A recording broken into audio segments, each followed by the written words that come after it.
So in celebration of the live action One Piece Season 2 and the fact I never watched Season 1 because I was still early in the anime, I decided to binge through both seasons. So this is my review of Season 1 and I'll do Season 2 in the next video. Season 1 was probably as good as it could get without adding a bunch of runtime.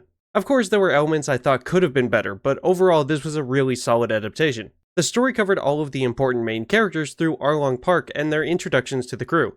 Sanji felt a little short because it reworked certain events, but it was good enough. It also included others that would be in flashbacks in the far future, so it would flow better without them.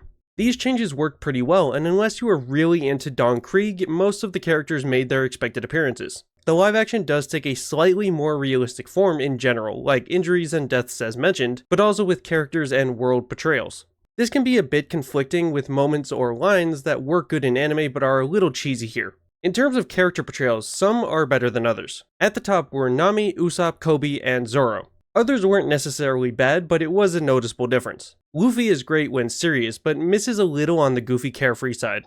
And aside from Garp's laughs, which were perfect, he came off basically just disgruntled the entire time.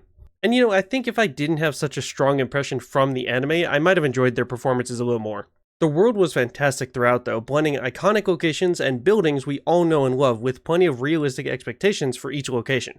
The effects were also done well, and while most of the time landed on the side of realistic, pulled off nice gravity-defying moments during fights. The costumes and makeup were impressive as well, with only some costumes standing out as a little cheesy, but otherwise representing them fantastically. Especially the Fishman, which couldn't have done much more without massive suits or tons of CGI, and Buggy, who played the part of the failing upwards clown well.